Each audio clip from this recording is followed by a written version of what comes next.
Continuing our weekend here, Chair Shot Rally is our CSR summer tour. We're at the Squirrel Hill Sports Bar in the Squirrel Hill district of Pittsburgh. Justin LaBar still here on stage, and I'm being joined by our newest member of the panel. Sí.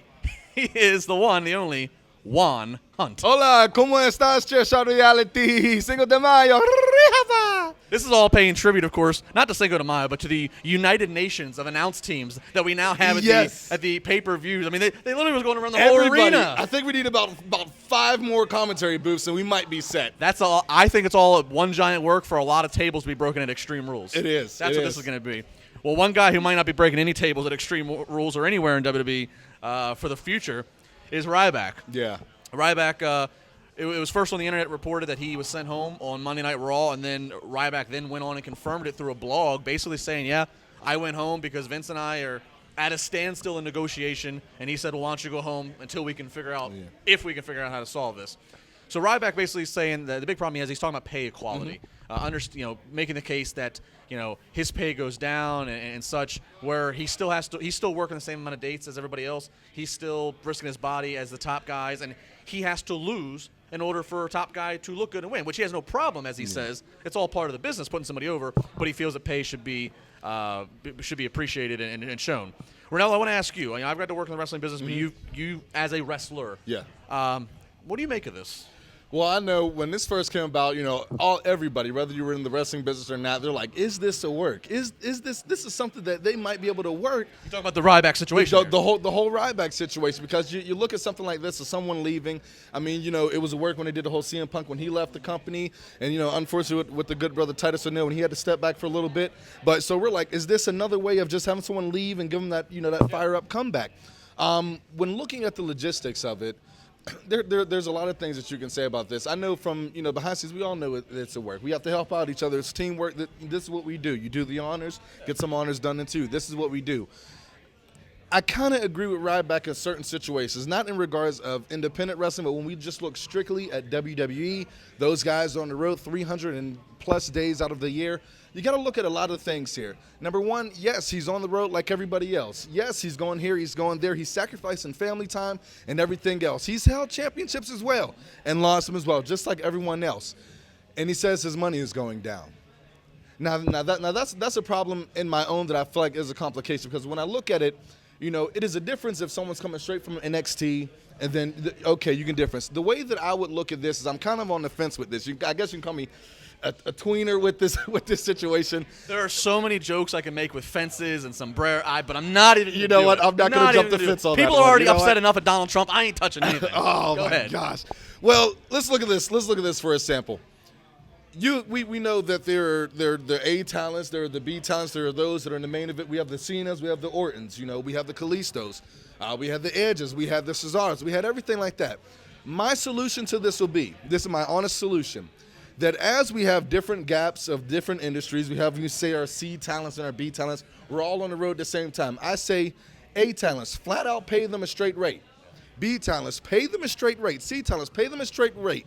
And then their additional comes off of merchandise sales, which to my opinion would be, then it comes to your point of now you got to kind of promote yourself. What do you feel on that, Jake? I think that I agree with Ryback. I think that the gap needs to be narrowed from what the highest guy is getting to what the lowest guy is getting, because of the points that Ryback made, that you need it takes two people for one person to be declared the winner. It does. However, I think Ryback, it's unrealistic to say that everybody should be completely equal, because if you don't have the top guys getting paid more, then there's no motivation. You need that motivation to. Now, granted, becoming a top guy depends on a lot of factors, some of which WWE can play favorites. Mm-hmm. If you're given more opportunities, if you're given more merch, what have you. But in terms of getting over with the crowd, that still relies on the performer. Yes. WWE can give you the opportunity, but you have to connect with the crowd. Exactly. And I think Ryback, there was times that he was starting to. The Feed Me More chants and the merchandise was there. Mm-hmm.